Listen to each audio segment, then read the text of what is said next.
Hello बच्चों, welcome to my channel जिसका नाम है PCM क्लाउड्स। आपने पिछला लेक्चर मेरा देखा होगा, यूनिट एंड मेजरमेंट पे था।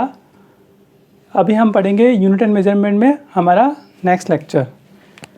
तो आज हमारा पहला टॉपिक होगा मेजरमेंट ऑफ लेंथ।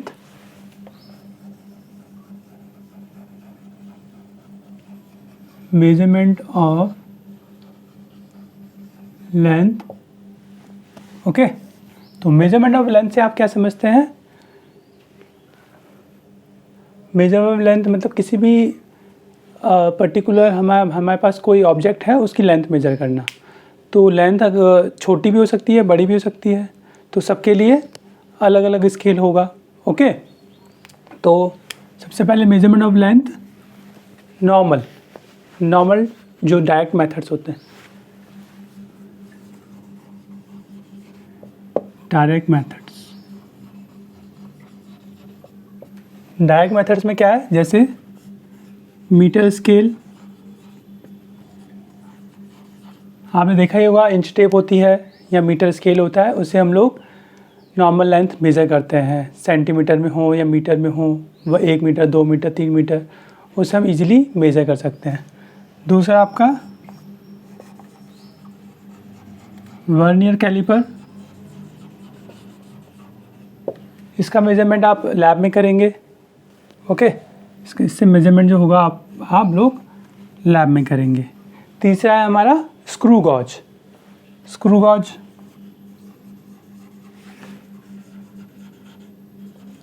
इसका यूज़ भी आप कहाँ करेंगे? लैब में करेंगे। ओके, तो हमारे ये 3 है डायरेक्ट मेथड्स में। अब हम आते हैं जो ऐसे ऑब्जेक्ट्स जिसका मेजरमेंट हम इन छोटे स्केल से नहीं कर सकते। जैसे कोई बड़ा ऑब्जेक्ट है, जैसे कोई बिल्डिंग है, तो बिल्डिंग का मेजरमेंट कैसे करेंगे?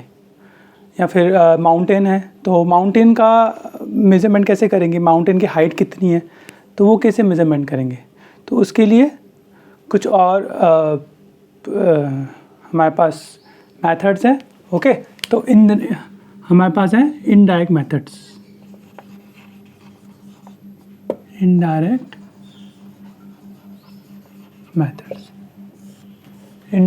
में क्या आ जाएगा? सबसे पहले जो आएगा ट्रायंगुलर मेथड।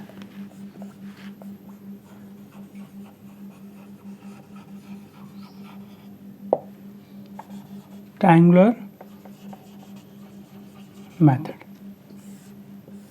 मेथड में क्या करते हैं? जैसे सपोज मुझे किसी बिल्डिंग की हाइट मेज़र करनी है, तो हम लोग क्या यूज़ करेंगे?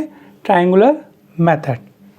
अब सपोज कोई बिल्डिंग है जिसकी हाइट, एक बिल्डिंग है AP जिसकी हाइट है H।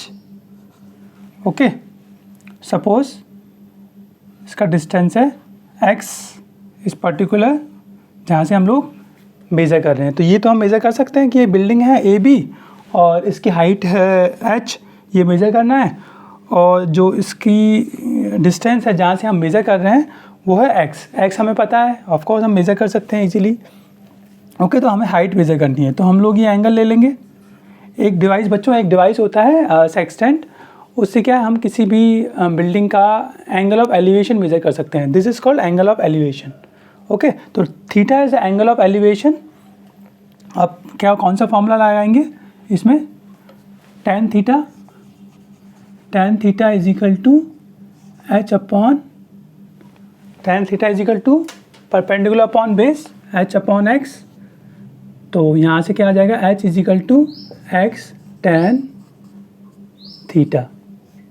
तो यहाँ से हम लोग किसी बिल्डिंग की हाइट निकाल सकते हैं, ओके।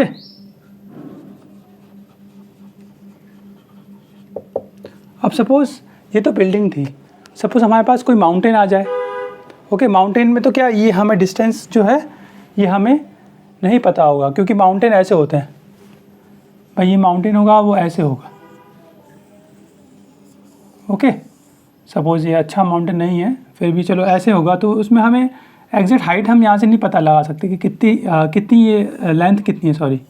तो हमें हाइट पता करनी है, तो उसके लिए एक और मेथड है। उसके लिए क्या करेंगे? सपोज़ ये हमारा X है। ओके, ये हमारा x है और सपोज ये माउंटेन है,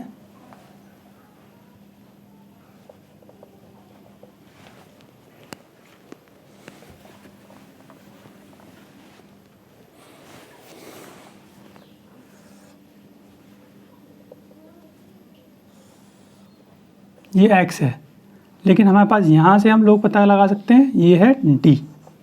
ओके, ये आपका माउंटेन है जिसकी हाइट ऐसी है, ये वाला डिस्टेंस हम नहीं पता लगा सकते। ओके, तो अब क्या हो जाएगा, इसकी माउंटेन की हाइट कितनी हो जाएगी, ए बी और ये सी। अब यहाँ से हम एंगल पता लगा सकते हैं, डैट इज़ θ1 और ये एंगल होगा θ2। तो हमारे पास दो एंगल है, θ1 जो हमने मेज़र कर लिया सेक्सटेंट की हेल्प से, θ2 ये भी हमने मेज़र कर लिया अलग पोजीशन में जाके सेक्सटेंट की हेल्प से। तो हमारे पास दो एंगल आ गए, θ1 θ2। अब इसमें एक फॉर्मूला लगेगा कॉट थीटा फार्मूला, इसको बोलेंगे टेन थीटा फार्मूला, इसको बोलेंगे कॉट थीटा फार्मूला। तो कॉट थीटा में क्या करेंगे, अगर हम ये ट्रायंगल लें ए बी, इसको मैं सी बोल देता हूँ, इसको बोलता हूँ डी। ओके, तो अगर मैं ट्रायंगल लूँ A B C, in triangle A B C cot theta 1, तो कॉट थीटा 1 आपको पता है कॉट किसका उल्टा होता है, टेन का उल्टा होता है। तो tan theta equal perpendicular upon base, cot theta base upon perpendicular. तो बेस कितना है हमारे पास, एक्स अपॉन परपेंडिकुलर एच। यहाँ तक आया। ओके, तो एक्स अपॉन एच हो गया। अब कॉट थीटा 2 क्या हो जाएगा, cot theta 2 is equal to cot theta 2 ये वाला एंगल है, वापस बेस अपॉन परपेंडिकुलर, तो बेस कितना है d plus x upon perpendicular कितना है एच। ओके, तो ट्रायंगल ए बी सी में हमारे पास दो एंगल हैं, कॉट थीटा 1 एंड थीटा 2। तो कॉट थीटा 2 क्या आ गया, D plus x upon H. Okay, तो अब क्या करेंगे, हम माइनस करेंगे, हमें क्या निकालना है, हमें एक्स को एलिमिनेट करना है। तो cot theta 2 minus cot theta 1 is equal to d plus x upon h minus x upon h. यहाँ पे एलसीएम लेंगे, ये हो जाएगा d plus x minus x, तो यहाँ पे क्या बचेगा d upon h. D plus x minus x हो जाएगा, तो minus plus x minus x cancel हो जाएगा, हमारे पास बचेगा डी अपॉन एच। तो एच क्या हो जाएगा,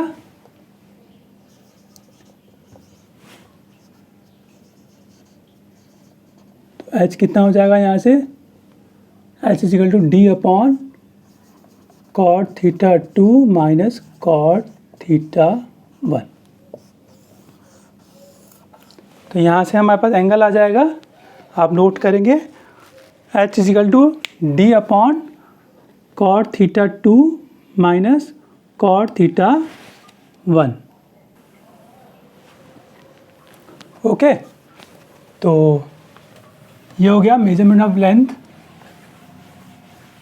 bye tan theta and cot theta method. तो दो मेथड हो गए हमारे पास, किसी बिल्डिंग का या किसी माउंटेन का हाइट मेज़र करने के लिए। ओके, नेक्स्ट जो मेथड है हमारे पास पैरेलैक्स मेथड है। पैरेलैक्स क्या होता है बेटा, पैरेलैक्स ऐसे होता है जैसे सपोज़ मैं कोई ऑब्जेक्ट को देखूं और अपनी एक आंख बंद करके देखूं, उसके बाद उस आंख को बंद करके हम दूसरी आंख से देखूं, तो एक शिफ्ट आती है। ओके, हमें ऐसा लगेगा कि थोड़ा सा ऑब्जेक्ट जो है वो शिफ्ट हो गया है, that is known as parallax. Okay, तो पैरेलैक्स क्या हो जाएगा, सिंपल है, पैरेलैक्स मेथड, पैरेलैक्स मेथड, तो PARALLAX। पैरेलैक्स मेथड में क्या हो जाएगा, कोई ऑब्जेक्ट है हमारे पास, और ऑब्जेक्ट हमने कहाँ से देखा, दो पोजीशन से देखा, दोनों के बीच में एंगल कितना है, थीटा। तो ये शिफ्ट एक बार यहाँ से देखेंगे, एक बार यहाँ से देखेंगे, that is known as apparent shift. तो इसको लिखेंगे इसको क्या बोलेंगे, पैरेलैक्स मेथड, है ना। और इसको क्या बोलते हैं, LR को क्या बोलते हैं, B, दैट इज बेसिस। इसको क्या बोलेंगे, बेसिस, ओके। और एंगल थीटा को क्या बोलेंगे, angle B is equal to basis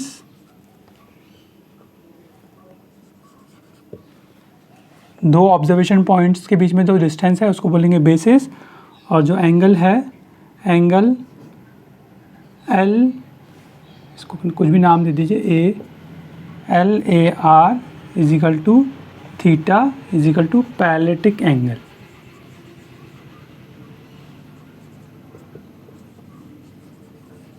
okay, तो angle LAR is equal to theta is parallactic angle. इसको किस में मेजर करते हैं, जैसे दूर के जो ऑब्जेक्ट्स होते हैं बहुत दूर, जैसे मून है, मून के अर्थ से हमें डिस्टेंस फाइंड करनी है, तो कैसे फाइंड करेंगे, इसका एक सिंपल सा डायग्राम है। जैसे कोई ऑब्जेक्ट है, उसका हमें डिस्टेंस फाइंड करना है, ओके। तो हम लोग दो पोजीशन ले लेंगे अर्थ पर, हम अर्थ पर दो पोजीशन ले लेंगे, एक हो जाएगा एक हो जाएगा B, ओके। दो पोजीशन ले ली, ये अर्थ हो गई,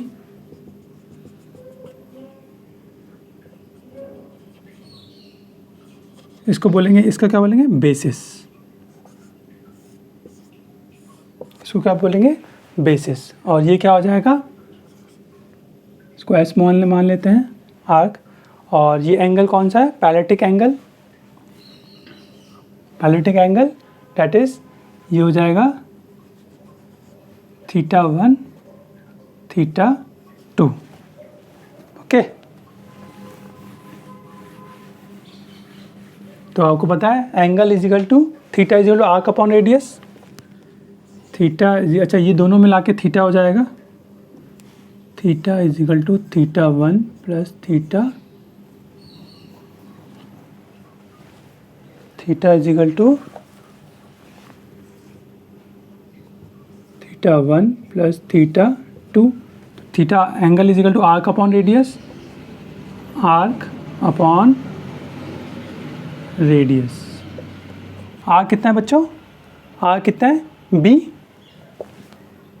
और रेडियस कितना है, ये एक सर्कल मान लेंगे, सर्कल का थोड़ा टुकड़ा है, टुकड़े की आर्क क्या है, ये वाली B, और रेडियस क्या है इसका, ये S, तो theta is equal to B upon S, theta is equal to B upon S हो जाएगा। तो S इज इक्वल टू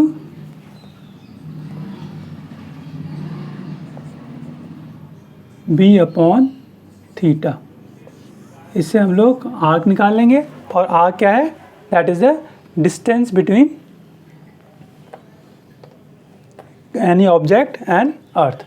किसी प्लैनेट का लेना है, आसपास के प्लैनेट का, तो उसका डिस्टेंस भी हम निकाल सकते हैं, और मून का, मेन मून का है तो मून का डिस्टेंस भी हम निकाल सकते हैं। बहुत ही सिंपल है मेथड, इसमें कुछ भी नहीं है। आपने एंगल ले लिया, तो दो पोजीशन ले ली अर्थ पर, दो पोजीशन लेने के बाद हमने एंगल की हेल्प से theta is equal to arc upon radius, B upon S, this is basis upon S radius, and S is equal to यहाँ से B अपॉन थीटा। तो हम इजीली हम लोग जो है डिस्टेंस निकाल सकते हैं, ओके। तो ये नोट करेंगे, ओके। तो ये आपने नोट कर लिया होगा।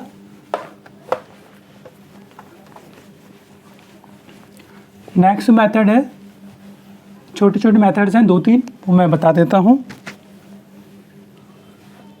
जैसे आपका एक मेथड है कैप्लस थर्ड लॉ, कैप्लस थर्ड लॉ क्या बोलता है कि टाइम पीरियड किसी भी प्लैनेट का,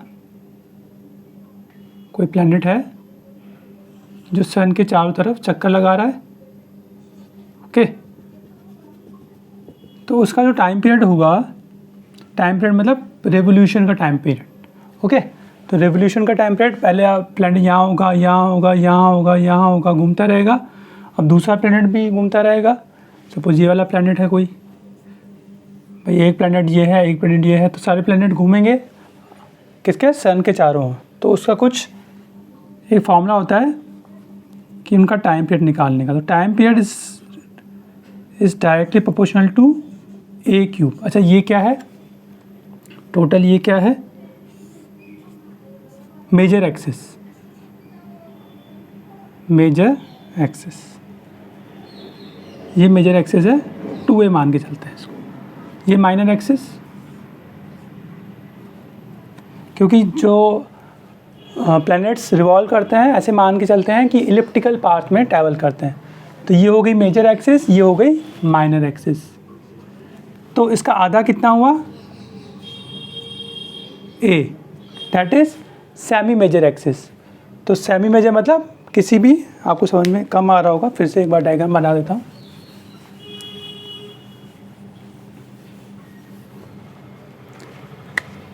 ये सन है, इसके चारों तरफ एक प्लैनेट चक्कर लगा रहा है,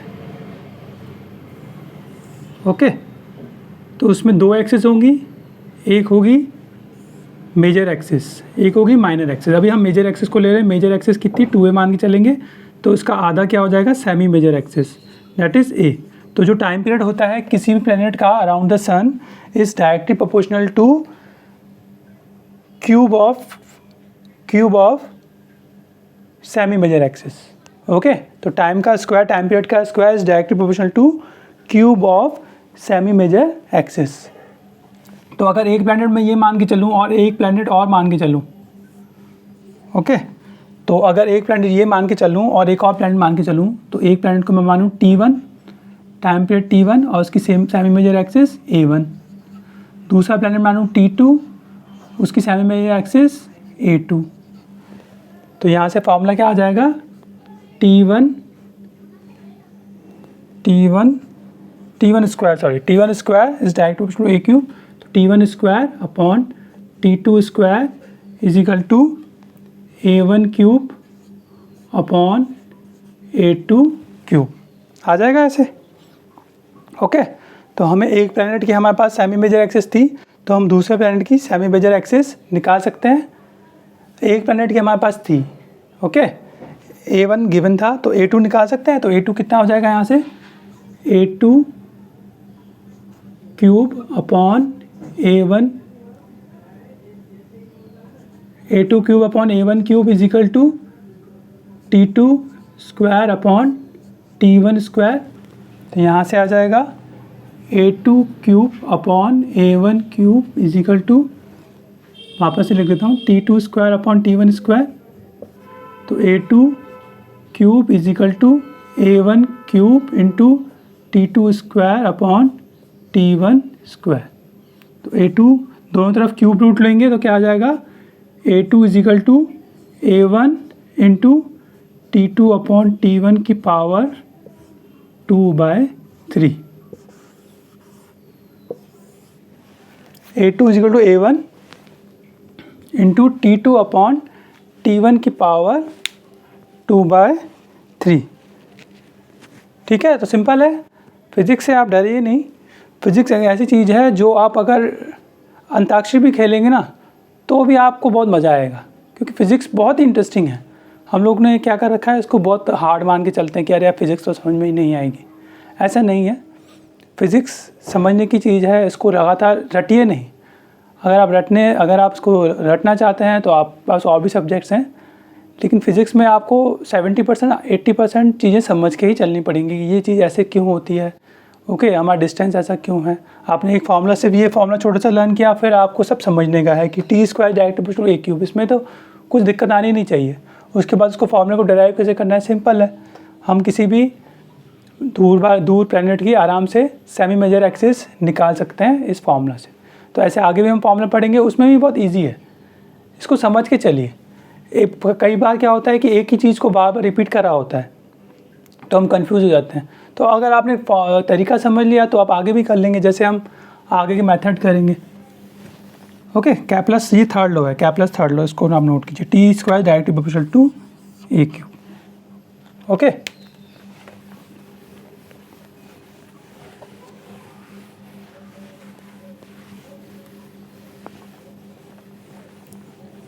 नेक्स्ट एक दो मेथड और है हमारे पास, जैसे लेज़र मेथड। लेज़र मेथड क्या होता है?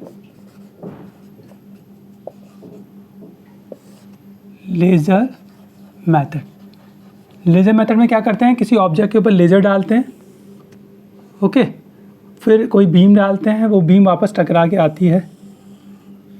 सपोज़ कोई लेज़र बीम मैंने डाली इसके ऊपर, ऑब्जेक्ट के ऊपर, ओके, तो ये वो गई, टकरा के वापस आ गई। टकरा के वापस आएगी तो टोटल टाइम सपोज़ कितना लिया इसने, t।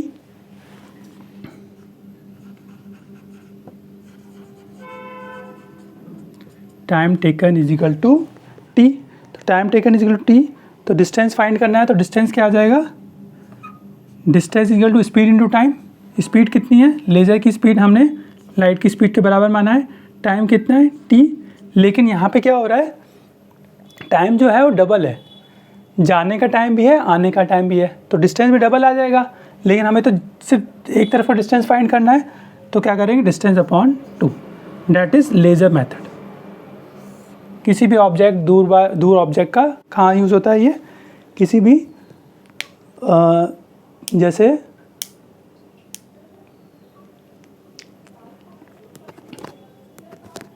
किसी भी दूर के ऑब्जेक्ट, अर्थ के जो ऑब्जेक्ट्स हैं आसपास में, उनको मेजर में करने का काम आता है। फिर आपका नेक्स्ट मेथड है, लेज़र के बाद एक और मेथड आता है। लेज़र के बाद क्या मेथड आता है आपका, रडार मेथड।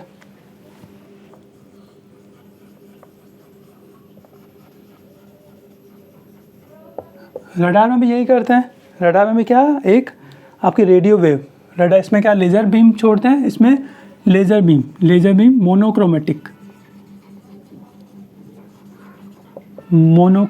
लेज़र बीम छोड़ते हैं, ठीक है। ये मोनोक्रोमेटिक लेज़र बीम, इसमें रेडियो वेव छोड़ते हैं, रेडियो वेव को स्ट्राइक कराते हैं। बहुत सिंपल है, सबका फॉर्मूला सेम ही है, इसमें भी यही हो जाएगा। रेडियो वेव स्ट्राइक कराएंगे, वापस आएगी, तो हमारा डिस्टेंस फाइंड करना है, that is s is equal to c. इसकी स्पीड भी लगभग सी इसके बराबर होती है, सी इंटू टी। किसी रेडियो वेव को किसी ऑब्जेक्ट को बस स्ट्राइक करवाते हैं, फिर वापस हम उसको मेज़र करते हैं टाइम को, कि कितने टाइम में आया, तो टाइम मेज़र कर लेंगे, तो S is equal to C into T upon 2 से आ जाएगा। मेथड कहाँ यूज़ होता है आपके, वही ये भी प्लैनेट्स में यूज़ होता है। एक और मेथड है laser method, radar method, laser method, radar method और सोनार मेथड। सोनार,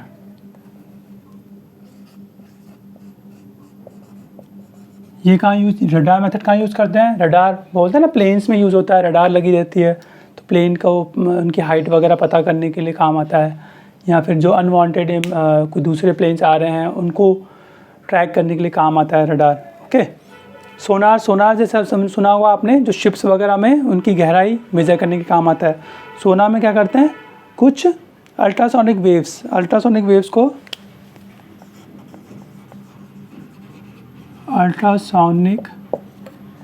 को स्ट्राइक किया जाता है समुद्र में, शिप में, तो स्ट्राइक करने के बाद वापस वही टाइम मेज़र किया जाता है, तो डिस्टेंस क्या हो जाएगा।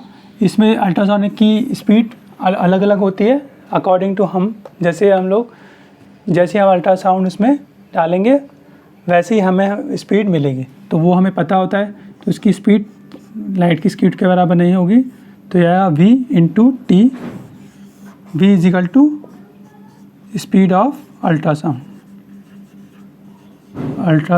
वेव्स। छोटे मेथड है, लेकिन जितने छोटे उतने सिंपल। आप अगर इसको करोगे, इसकी डेफिनेशन लिखना चाहो तो beam it is used for under water exploration, a beam of light strike on the bed of the sea and it strikes back, आप बना सकते हैं। उसके बाद उसके बाद फॉर्मूला आ जाएगा S equal to V into T upon 2, V is equal to speed of ultrasonic waves. बहुत सिंपल है, अगर कोई न्यूमेरिकल भी आता है तो इजीली निकाल सकते हैं। बस का ध्यान रखेंगे, डिवाइड बाय 2 करेंगे, क्योंकि जो टाइम है वो आने और जाने का दे रखा है। अगर सिर्फ जाने का टाइम दे रखा होगा तो उससे काम नहीं चलेगा, क्योंकि हम उसको मेज़र कैसे करेंगे, जब आएगी जाएगी 2 सेकंड 4 सेकंड बाद हमें सुनाई देगी, तभी तो हमें टाइम पता पड़ेगा। तो इसलिए डिवाइड बाय 2 कर लेंगे। ओके, तो ये सिंपल है, ये नोट करेंगे आप लोग सब। ओके, तो अब हम कुछ न्यूमेरिकल्स करेंगे। इसमें न्यूमेरिकल्स करना भी ज़रूरी है। न्यूमेरिकल्स का बेटा ये रहेगा कि जैसे मैं न्यूमेरिकल लिखूँगा, आप पॉज करेंगे, पॉज करके सॉल्व करेंगे, फिर वापस सॉल्यूशन देखेंगे। ओके, चलिए पहला न्यूमेरिकल करते हैं।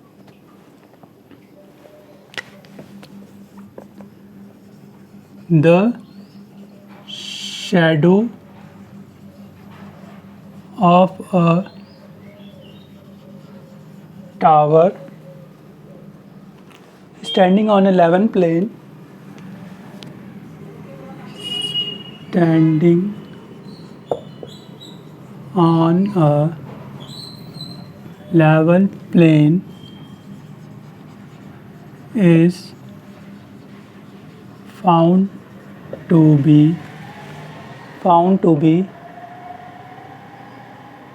50 meter longer,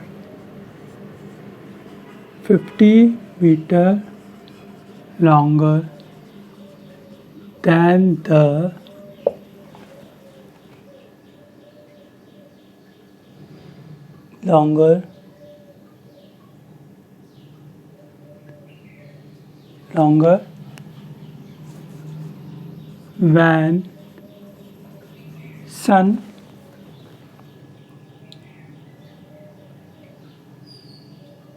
when sun's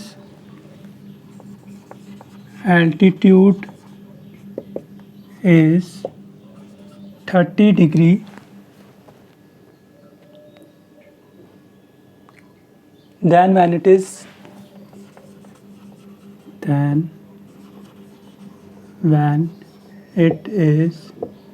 60 degree. Find the height of the tower. Find the height of the tower. तो क्या बोल रहे हैं बच्चों? The shadow of a tower standing on a level plane is found to be 50 meter longer when sun's altitude is 30 degree, then when it is 60 degree. Okay, तो क्या बोलना चाहता है कि जो शैडो है वो 50 मीटर बढ़ गई। कब बढ़ गई? जब हम लोग यहाँ से यहाँ तक गए। यहाँ पे एंगल कितना था?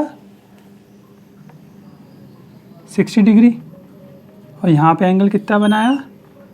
30 डिग्री। और यहाँ पे जो आ गई आपकी, यहाँ पे जो आपकी आ गई, ओके, तो ये थोड़ा डायग्राम सही बना लेते हैं।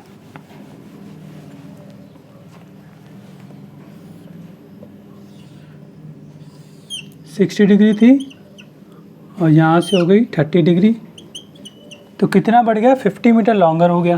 तो ये कितना दे रखा है? 50 मीटर लॉन्गर। इसको ए मान लो, इसको बी मान लो, इसको सी, इसको डी। तो हमारे पास कौन सा फॉर्मूला है? आपका डायरेक्ट मेथड वाला कॉट थीटा, इनडायरेक्ट मेथड वाला आपका ट्रायंगुलर मेथड। तो उससे सॉल्व करेंगे तो क्या आ जाएगा? Cot theta 2 minus cot theta 1 is equal to h is equal to height निकालनी है। तो हमारे पास फॉर्मूला है h is equal to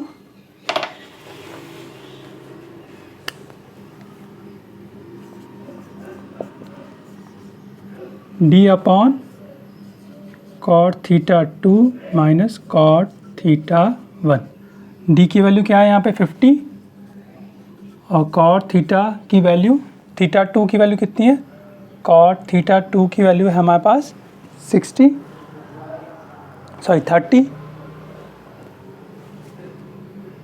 cot 30 minus cot 60, values put करेंगे तो क्या हो जाएगा? कॉट 30 की वैल्यू आपकी tan 30 की अब उल्टी 1030 की होती है 1/√3, तो इसकी हो जाएगी √3 माइनस 1/√3। इसको सॉल्व करेंगे तो सॉल्व करने के बाद कितना आ जाएगा 50 √3 माइनस 1,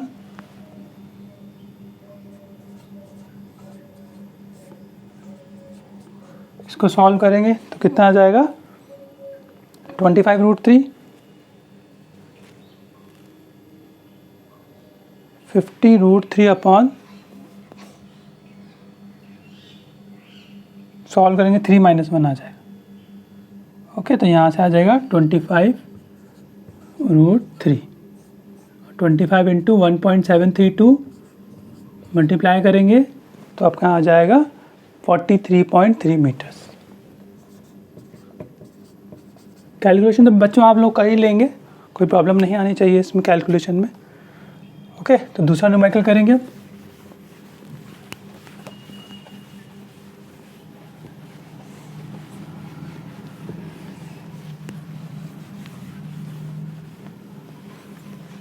दूसरा न्यूमेरिकल करेंगे question 2। In a submarine fitted with sonar, in a submarine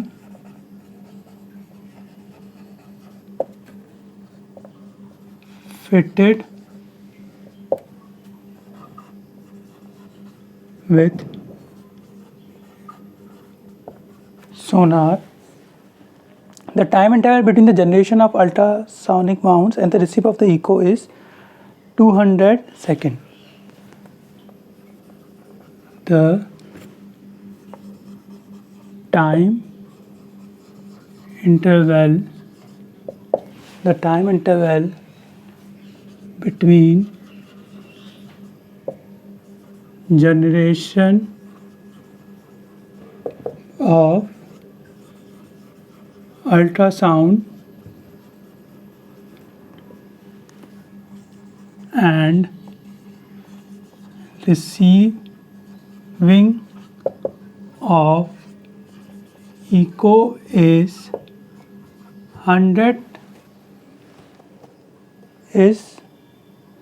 200 second.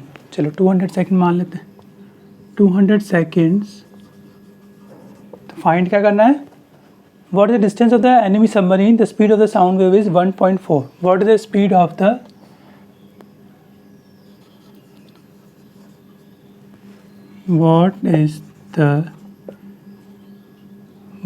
distance of the enemy submarine, what is the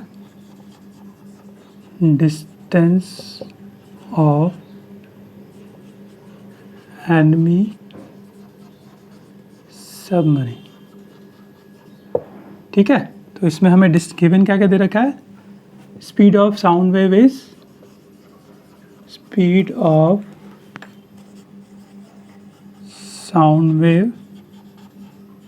1.450 kilometre पर second.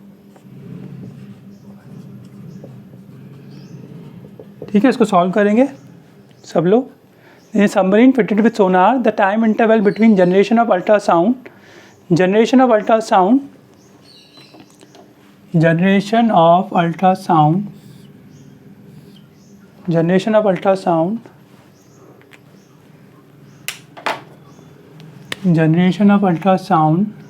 and receiving of echo, ठीक है, जाने और आने का टाइम कितना दे रखा है 200 सेकेंड्स।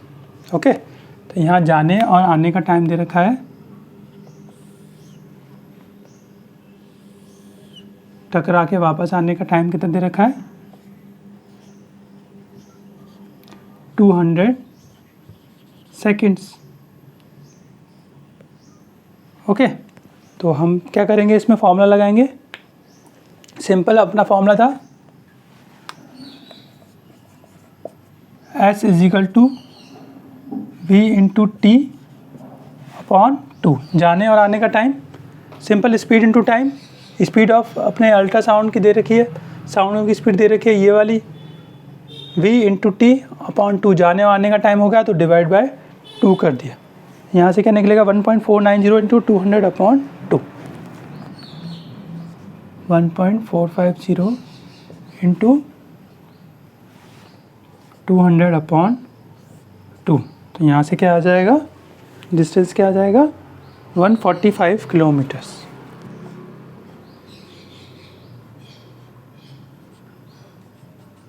ओके, सिंपल क्वेश्चन है, कोई प्रॉब्लम नहीं आनी चाहिए इसमें। ठीक है, सब नोट करेंगे।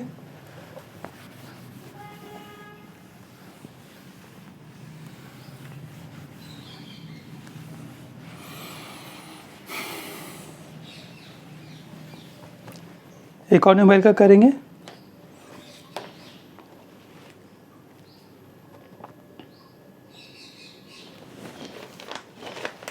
The parallax of a heavily body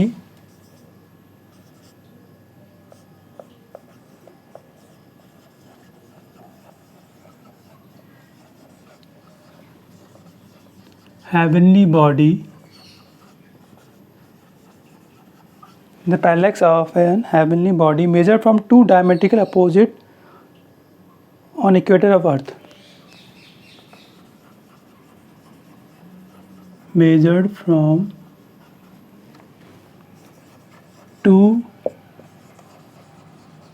diametric opposite ends of Earth, opposite ends of Earth, opposite ends of equator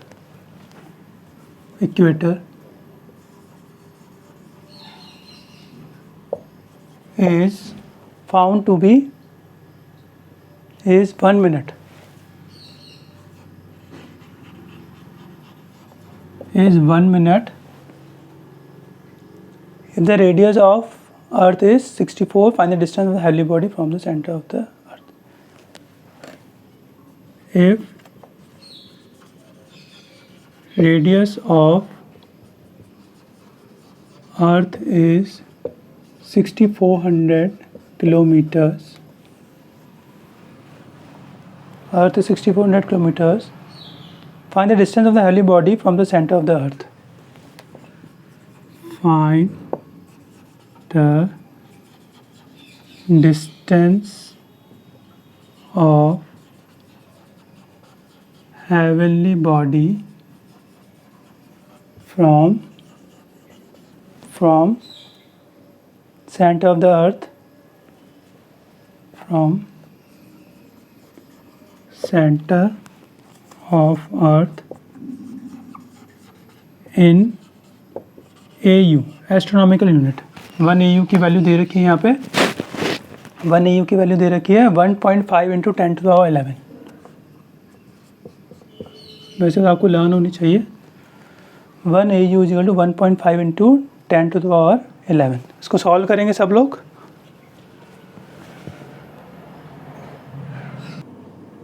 ठीक है, तो सॉल्व करेंगे इसे।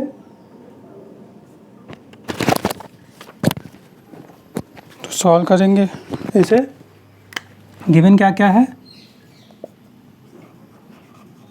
गिवन है हमारे पास radius of earth 6400 kilometre, angle दे रखा है मिनट में, theta is equal to minute. इसको डिग्री में चेंज करेंगे, 1 minute is equal to 1/60 degree, 1 minute is equal to 1/60 degree.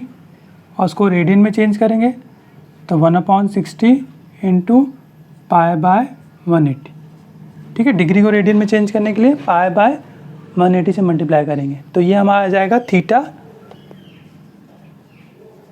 Radian में। डिस्टेंस दे रखा है r इक्वल टू 6400 किलोमीटर। तो simple formula, and theta is equal to arc upon radius s upon theta is equal to क्या था, theta is equal to B upon s था। Okay, theta is equal to B upon s था। क्या था, parallax of a heavenly body measure from 2 diametric opposite equators. Equator से measure करा है,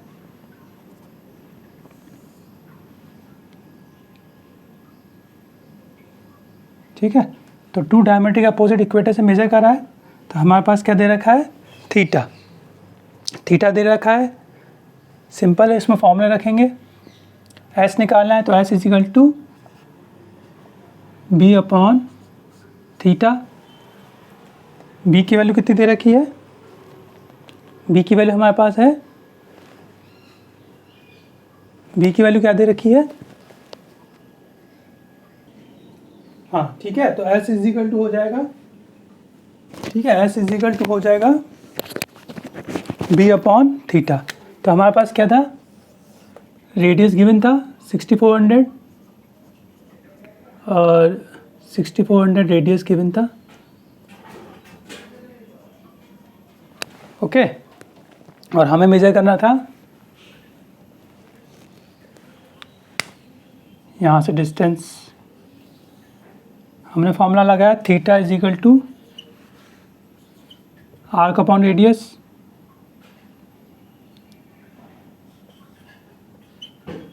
B upon s. तो s equal to B upon theta. अच्छा b क्या है, ये है पूरा, ओके। तो हमारे पास रेडियस दे रखा है 6400, तो बी कितना हो जाएगा, 2 इंटू 6400, ओके। आया समझ में भाई, हमें रेडियस जो गिवन था 6400 था, तो डायमीटर कितना हो जाएगा, 2 इंटू 6400। उसके बाद क्या करेंगे, अपॉन एंगल है, एंगल क्या हो जाएगा 1/60, तो उल्टा हो जाएगा, ऊपर चला जाएगा 60 और 180 भी ऊपर चला जाएगा और नीचे बच जाएगा पाई, ओके। तो S equal to B upon theta 2 into 6400 into 60 into 180 upon pi.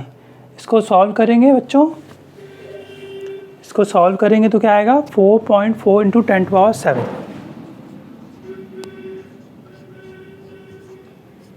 4.4 into 10⁻⁷ kilometres और 4.4 इंटू 10⁻10 मीटर्स। और इसको आर्मस्ट्रॉन्ग में, सॉरी इसमें एस्ट्रोनॉमिकल यूनिट में चेंज करने के लिए क्या करेंगे, डिवाइड करेंगे 1.5 इंटू 10⁻11 से। तो AU कितना आ जाएगा, इसको डिवाइड करेंगे बच्चों तो कितना आ जाएगा, पॉइंट से पॉइंट कट जाएगा और डिवाइड करने के बाद पॉइंट से पॉइंट कट जाएगा और डिवाइड करने के बाद हमारी वैल्यू जो आएगी 0.293 AU, ठीक है। एक बार इसको नोट डाउन करेंगे, वापस रिवाइज कर लेते हैं एक बार। The parallax of a heavenly body measured from two diametric opposite ends of equator. हमने इक्वेटर के दो अपोजिंग एंड से हमने मेजर किया, distance is 1 minute. Parallax, the parallax of a heavenly body measured from two diametric opposite ends of equator is 1 minute. तो 1 minute कितना हो जाएगा, 1/60 डिग्री, ये सब तो आपको पता ही होगा। 1 degree is equal to 60 minutes, ये लिख लेंगे कहीं, 1 degree is equal to 60 minutes.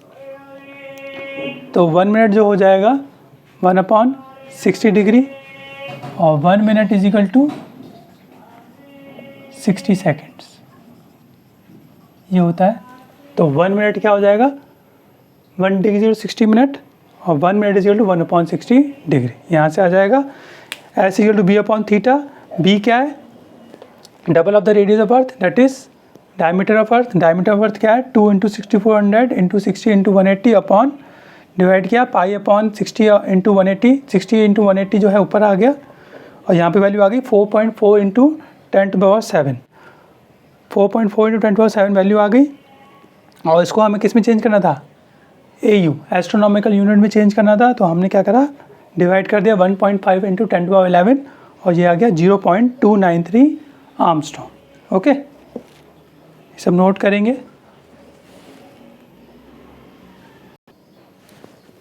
तो बच्चों आज के लिए इतना ही, इस लेक्चर में इतना ही है और नेक्स्ट लेक्चर में स्टार्ट करेंगे हम डायमेंशनल एनालिसिस। तो आप बने रहिए। Thank you very much.